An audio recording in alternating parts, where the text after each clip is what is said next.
السلام علیکم۔ اس کہانی باز نے کہانی میں عجیب ہی رنگ بھر دیے۔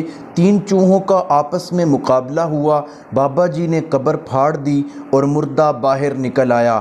اب سب سے پہلے یہ ویڈیو دیکھ لیں۔ غوث ثقلین شیخ عبد القادر جیلانی رحمۃ اللہ تعالیٰ علیہ فجر کی نماز پڑھا کر نکلے، باہر 3 بندے کھڑے آپس میں بحث کر رہے تھے۔ ساڑھے بزرگوں نے بھی کم پایا، ساڑھے نے بھی پایا۔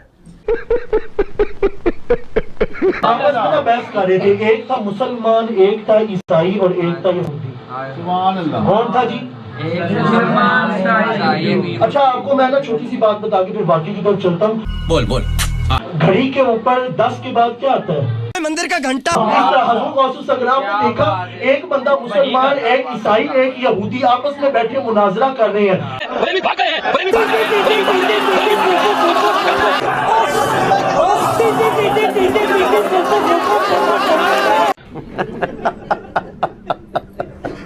مسلمان سے پہلے یہودی بولا، یہودی نے کہا میں کہتا ہوں سارے باپی کافر ہیں، اور تم سب کافر ہو، وہ کافر ہو۔ صحیح کہہ رہے ہیں۔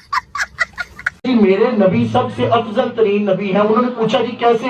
کہا جی حضرت موسیٰ علیہ السلام، وَكَلَّمَ اللَّهُ مُوسَىٰ تَكْلِيمًا، کسی نبی سے اللہ نے کوئی کلام کیا ہے؟ حضرت موسیٰ علیہ السلام سے اللہ تعالیٰ نے ڈائریکٹ کلام کوہ طور پہ کیا تھا، تو میرے نبی افضل ہوئے۔ پاس ہی ایک عیسائی کھڑا تھا، اس نے کہا میں نے پورا قلعہ اندر کرنا ہے۔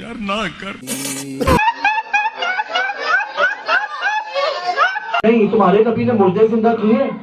سبحان اللہ، بولو تو صحیح۔ تمہارے نبی نے مردے زندہ کیے؟ آگے سے اس نے کہا ہاں جی نہیں، میرے نبی نے تو مردے زندہ نہیں کیا۔ حضرت موسیٰ علیہ السلام کوئی مردہ زندہ کیا؟ نہیں، مردہ تو زندہ نہیں کیا۔ تو کہتے ہیں پھر تمہارا نبی کیسے افضل ہو گیا؟ میرا نبی افضل ہے۔ عیسائی بولا، حضرت عیسیٰ علیہ السلام کہتے تھے کم بِإِذْنِ اللہ، مردہ اٹھ کر زندہ ہو کر چلنے لگ جاتا تھا۔ چڑیا بناتے تھے مٹی کی، اس میں کہتے تھے کم بِإِذْنِ اللہ، پھونک مارتے تھے، وہ چڑیا اڑ کے ہوا میں چلی جاتی تھی۔ میرے نبی سب سے افضل ہے، مردوں کو زندہ کرنے والے ہیں۔ مسلمان نے کہا جی میرے نبی بھی افضل ہے۔ انہوں نے کہا جی مردہ زندہ کیتا جی نا آگے سے مسلمان جب علم پاس نہ ہو تو جہالت آ جائے تو پھر دہشت گردی شروع ہو جاتی ہے۔ جب علم پاس نہ ہو تو دہشت گردی شروع ہو جاتی ہے۔ ساری بریلویت کافر ہے، سارے بریلوی گستاخ ہیں۔ اور جب علم پاس آ جائے تو امن پرستی شروع ہو جاتی ہے۔ اور یہ پاک کشمیر ویلفیئر سوسائٹی کی محافل آپ کے تن کو بھی درست کرتی ہیں اور آپ کے من کو بھی درست کرتی ہیں۔ یار چھڑ دے پائی، کہانی لگ رہا اگے چلو۔ سمجھائی بات کیا؟ اب انہوں نے کہا جی مسلمان خاموش ہو گئے، میرے نبی نے تو کوئی چیز زندہ نہیں کی، یہ کیسے؟ اب اس کے بعد علم نہیں تھا۔ حضور غوث ثقلین شیخ عبد القادر جیلانی قدس سرہ العزیز ابو صالح موسیٰ رضی اللہ تعالیٰ عنہ کے بیٹے حضور غوث ثقلین شیخ عبد القادر جیلانی رحمت اللہ تعالیٰ علیہ لا حول ولا قوة الا باللہ نے سن کر کہا ارے بدبخت، مجھے بتا کتنے مردے زندہ کرنے ہیں؟ سارے ایک دم سکتے کے اندر آ گئے، کہتے اچھا جی آپ مردے زندہ کریں گے؟ نہیں، جا پھر رکو ذرا، کہتے میں نے تمہیں بتانا بھی تو ہے نا، یہ شان ہے خدمتگاروں کی، سرکار کا عالم کیا ہوگا؟ بتانا بھی تو ہے نا، یہ شان ہے خدمتگاروں کی، سرکار کا عالم کیا ہوگا؟ تو پھر آؤ چلیں قبرستان میں پرانے چلے گئے، وہاں پہ ایک قبر تھی پرانی، پتہ نہیں اس کے اوپر مٹی پڑ کے اس کا اندر ہڈیاں بھی گل سڑ گئی ہوں گی۔ انہوں نے کھڑے کر کے کہا، انہوں نے کہا حضور اس کو زندہ کریں۔ حضور غوث ثقلین شیخ عبد القادر جیلانی رحمت اللہ تعالیٰ علیہ نے کہا زندہ بعد میں کروں گا، پہلے یہ بتاؤ عیسیٰ علیہ السلام کون سی چیز پڑھ کے اس کو زندہ کرتے تھے؟ نہیں بتاؤں گا۔ انہوں نے کہا جی وہ کہتے تھے کم بِإِذْنِ اللہ، اللہ کے اذن سے زندہ ہو۔ کس کے اذن سے زندہ ہو؟ آپ توجہ میری طرف رکھیے گا، لنگر آ رہا ہے آپ کو بھی ملے گا، اور یہ لنگر کوئی عام لنگر نہیں، حضور غوث ثقلین کی نسبت کا لنگر ہے۔ تو جنیا تھوڑ جا 2 قدم اور بدا۔ یہ کوئی عام لنگر نہیں ہے، حضور غوث ثقلین کی طرف سے پیوریفائیڈ، اس کے اندر کسی قسم کا کوئی ملاوٹ کی حالت ہے ہی نہیں۔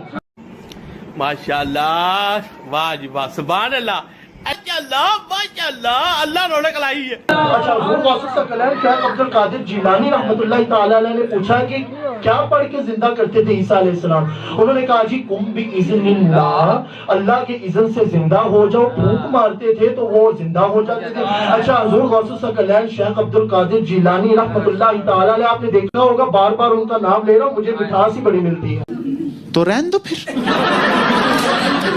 اچھا وہ تو قم بِإِذْنِ اللَّهِ کہتے تھے نا، اگر میں نے بھی یہی کہہ دیا تو پھر میرے حبیب محمد مصطفیٰ کی شان تو نہ بیان ہوئی. میں یہاں پر بولی بدلوں گا. آج نئی گل ہے ہوں ہی دماغ ہی چاہیے.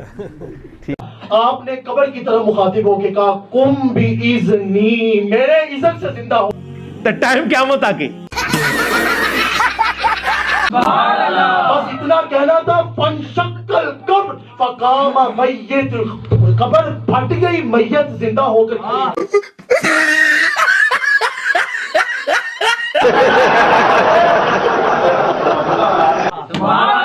غوث الثقلین شیخ عبد القادر جیلانی رحمۃ اللہ تعالیٰ علیہ نے جب یہ کیا تو وہ عیسائی یہودی مسلمان تو تھا ہی، لیکن عیسائی یہودی نے بھی آپ کے ہاتھ پر بیعت کر کے کلمہ پڑھ کر اسلام قبول کیا. تو دوستو ویڈیو آپ نے دیکھی ہے. ان لوگوں نے موت کو بھی کھیل تماشا بنا رکھا ہے کہ جب چاہا انہیں موت آ جاتی ہے اور جب چاہتے ہیں کسی کو زندہ کر دیتے ہیں. انہوں نے تو موت کو بھی کھیل تماشا ہی بنا رکھا ہے. اللہ تعالیٰ فرماتے ہیں کہ زندگی اور موت میرے ہاتھ میں ہے. حتیٰ کہ اللہ کے نبی صلی اللہ تعالیٰ علیہ وسلم نے بھی فرمایا کہ میرا بھی جینا مرنا صرف اور صرف اللہ تعالیٰ کے لیے ہے.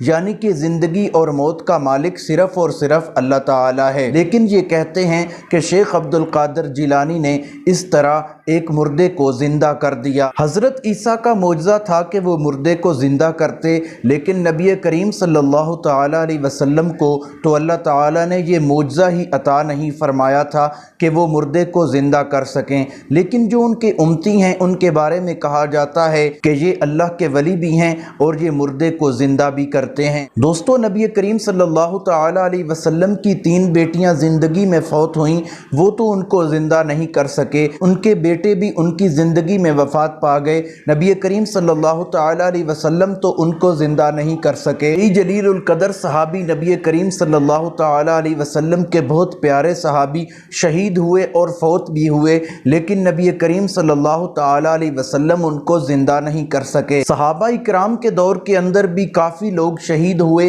اور قتل بھی ہوئے اور فوت بھی ہوئے، لیکن صحابہ اکرام بھی کسی کو زندہ نہیں کر سکے. زندہ کرنا صرف اللہ تعالیٰ کا کام ہے. تو معلوم ہوتا ہے یہ ساری کہانیاں ہیں اور آپ کے ایمان کو تباہ کیا جا رہا ہے، آپ کے ایمان پر ڈاکہ ڈالا جا رہا ہے اور آپ کے عقائد و نظریات کو تباہ کیا جا رہا ہے. دوستو یہ کہانی باز اپنی کہانیاں بیان کرتے ہوئے اتنا بھی نہیں سوچتے کہ کہیں ہم کسی ولی، جن کو یہ ولی کہتے ہیں شیخ عبد القادر جیلانی، ہم بھی ان کو ولی کہتے ہیں، لیکن یہ ان پر بہتان بازیاں کرتے ہیں اور یہ نہیں سوچتے کہ ہم ان کے بارے میں ایسی بات کریں گے تو پھر نبی کریم صلی اللہ تعالیٰ علیہ وسلم کی شان ان سے کم ہو جائے گی اور ہم نبی کریم صلی اللہ تعالیٰ علیہ وسلم سے بھی ان کا رتبہ بڑھا دیں گے اور کسی کہانی میں اللہ تعالیٰ کے برابر لا کر کسی ولی کو کھڑا کر دیتے ہیں، جو کہ بہت بڑی ناانصافی اور بے غیرتی اور بے شرمی ہے. تو دوستو خدا را خود قرآن و سنت کا مطالعہ کریں، ان پیروں سے